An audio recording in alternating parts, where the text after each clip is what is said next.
प्रिय साथियों, कहा जाता है कि जीवन की सार्थकता और खुशहाली उसी में है जब तक हम कुछ सीखते रहते हैं। तो सीखना इंसान की एक प्रवृत्ति होना चाहिए, हमेशा एक इंसान हमेशा लर्नर होना चाहिए, तभी उसके जीवन में खुशहाली बनी रहती है। तो देखिए, प्रकृति की एक अनमोल चीज़ होती है, पक्षियाँ होती हैं। पक्षियों से हम लोग बहुत कुछ सीख सकते हैं। जैसे देखिए, सर्दी शुरू होते ही विदेशी जो प्रवासी पक्षी या परिंदे होते हैं, उनका आगमन भारत में शुरू हो जाता है।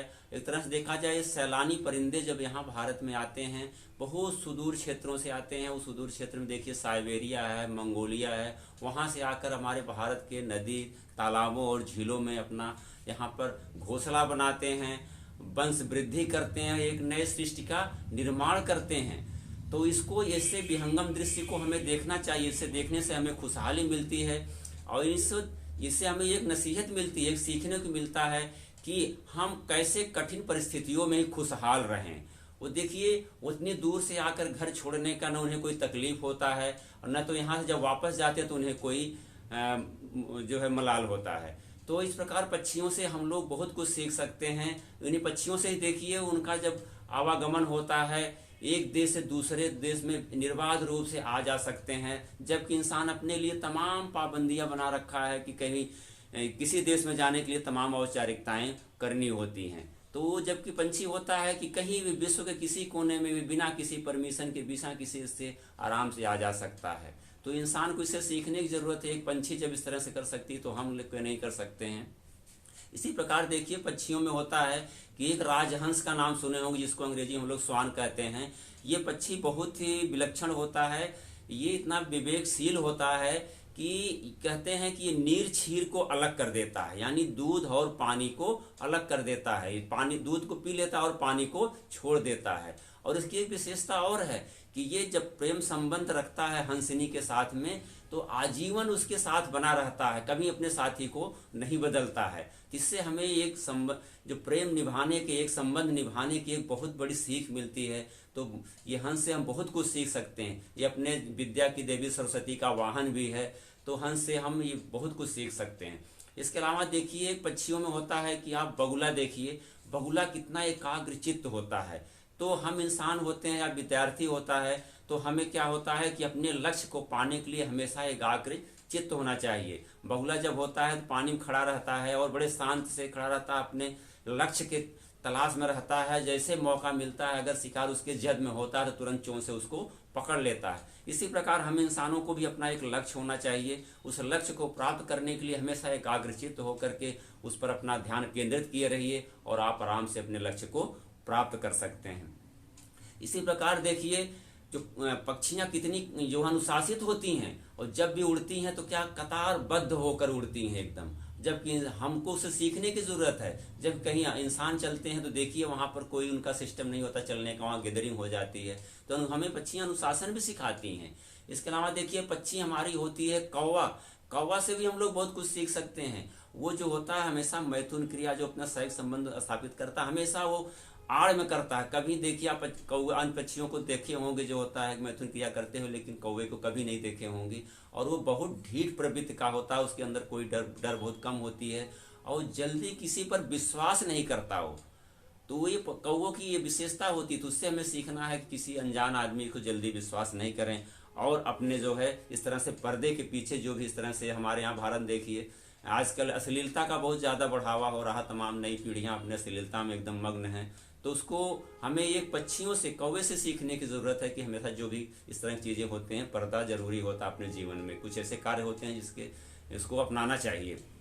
इसके अलावा कोयल होती है। देखिए, कोयल कितनी सुरीली आवाज़ में मीठी आवाज़ बोलती है। तो हमें इंसान को इससे सीखना चाहिए कि हम भी एक मीठी आवाज़, हमेशा शालीनता के साथ, मृदुभाषी लोग जो होते हैं बड़े अच्छे होते हैं, बहुत सभी लोग उनसे प्यार करते हैं। तो इंसान को मृदुभाषी होना चाहिए, कोयल से सीखने की ज़रूरत होती है। और देखिए, अभी पक्षियाँ होती हैं हमारी, ईगल जैसे चील होती है। चील को देख करके ही इंसान ने हवाई जहाज़ बनाना सीखा। वो कैसे उड़ती है, उसके पंख कैसे चलाती रहती है और कैसे वहाँ टर्न होती है। तो उसको देख करके हवाई जहाज़ में तमाम प्रकार के संशोधन किए गए और ईगल से भी हम कुछ बहुत सीख लिया इंसानों ने। और एक सबसे इम्पॉर्टेंट पक्षी मैं आपको बताता हूँ, बाज, जिसको कहते हैं हॉक बर्ड। ये बात सभी लोग देखे होंगे सुन, और उसकी विशेषता मैं बताऊं कि वो होता बहुत छोटे सा मीडियम साइज का होता है, लेकिन उससे बड़े बड़े पक्षी भी डरते हैं। उसकी विशेषता ये होती है कि उसकी स्पीड उड़ने कितनी तेज होती है, करीब 320 किलोमीटर प्रति घंटे की रफ्तार से उड़ सकता है। और जो बड़े उससे बड़े पक्षी भी उसको देख के डर जाते हैं। और जो मादा बाज होती है, जब अपने बच्चे को ट्रेनिंग देती है, उड़ने के प्रशिक्षण देती है, तो उसको क्या करती है, अपने चोंच से पकड़ कर ले जाती है 6 से 9 किलोमीटर ऊंचाई पर ले जा करके वहां से उसको छोड़ देती है। और जब छोड़ती है तब जब वहां से उसका बच्चा नीचे गिरने लगता है तो साथ साथ वो भी लगी रहती है उसकी सुरक्षा के लिए, कहीं गिरे कि उसको चोट न लग जाए, तो उसके साथ लगी रहती है। जब वो करीब 100 मीटर के आसपास रह जाता है तो उसको पुनः चोंच पकड़ती है और फिर उतने ऊंचाई पर ले जाती है, वहां से ले जाकर फिर छोड़ती है। ये प्रक्रिया तब तक वो करती रहती है जब तक उसका बच्चा पूर्ण रूप से उड़ना नहीं सीख जाता। इससे हमें एक नसीहत मिलती है कि हम भी अपने बच्चों को इस प्रकार का उसको ट्रेनिंग दें, इस प्रकार का उसको संस्कार दें, ऐसा व्यवहार करें कि वो जो बच्चा है अपने आप से सेल्फ डिपेंड हो सके, हम लोग हमेशा उसको सहारा न दें। तो ये इससे बहुत कुछ सीख मिलती है। और बाज की एक विशेषता और होती है, उसकी उम्र लगभग 70 से 75 वर्ष होती है। तब जब वो 45 वर्ष का लगभग हो जाता है तो उसके जो चोंच होते हैं और पंजे पैर की ये काफी बढ़ जाते हैं, तो उसको और पंख उसके काफी बढ़ जाते हैं, तो उसको क्या करता, शिकार करने में बहुत परेशानी होती है। तो कहीं एकांत सुदूर पहाड़ पर जा करके अपने पंख को झाड़ता है, बड़े बेरहमी से पंख को नोच करके डाल देता है नीचे, और अपनी चोंच को पत्थर पर रगड़ रगड़ कर तोड़ करके उसको एकदम नई पैनी बना देता है। और पंजे के भी जो नाखून बड़े होते हैं उसको भी घिस घिस करके एकदम नया बना देता है, पैनापन बना देता है। तो वो 45 वर्ष की अवस्था में क्या करता है, अपने आप को एक तरह से पुनर्जीवन प्राप्त कर लेता है। तो वो फिर पूरे जीवन काल तक अपने शिकार को आसानी से ग्रहण कर लेता है। इसी प्रकार है कि इंसान को चाहिए कि हम अपने जीवन में हमेशा इस प्रकार के तत्पर रहें कि अपने आप नया लाने की कोशिश करते हैं। नहीं लोग कुछ दिन बाद अपने आप को जीवन से लग रहा है निराश होने लगते हैं, अपने आप को बहुत उम्र दराज मानने लगते हैं। तो ऐसी फीलिंग कभी नहीं होना चाहिए। आप भी उस बात से सीखिए कि हमें भी हमेशा अपने आप को रिन्यू करते रहना चाहिए, नयापन लाना चाहिए, जिससे हम भी अपने जीवन में हमेशा पूरे जीवन काल तक स्वस्थ, निरोग और सफल बने रहें।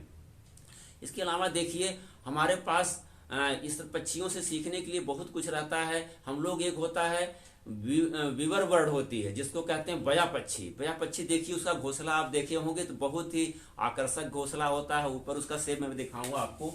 जब घोंसला उसका होता है यहाँ से आकर के ऐसे होता है, यहाँ चौड़ा, और फिर आकर के नीचे नोकीला हो जाता है। यहाँ उसको घुसने की जगह होती है और यहाँ बीच में एक खांचा बना रहता है। सोचिए कितना बारिश होती लेकिन भीगती नहीं, और यहाँ डालों में इसको फंसाए रहती है। बया पक्षी, बया पक्षी जिसको हम लोग कहते हैं वीवर बर्ड। एक तरह से देखा जाए जैसे टेलर होता है, सिलाई करता है, उसी प्रकार ये अपने चोंच से घास फूस ला करके इस प्रकार घोंसला बनाती है, इतनी मजबूती से डालों में इसको सिल देती है और घोंसले को सिलती है कि उसका बच्चा पूरे बरसात और आंधी तूफान कैसा भी आए उसमें सुरक्षित रहता है और वो भी सुरक्षित रहती है और उसका घोंसला ऐसे बना रहता है। तो हमको इससे भी सीखने की टेक्निकल एक तरह से देखा जाए तो कितना टेक्निकल पक्षी है, उससे भी हम लोग बहुत कुछ सीख सकते हैं। इस प्रकार हम लोग पक्षियों से अपने जीवन में बहुत कुछ सीख करके जीवन में सार्थकता ला सकते हैं। तो इस वीडियो की समाप्त करते हैं साथियों। तो हमेशा आप लोग सीखने की प्रवृत्ति रखिए,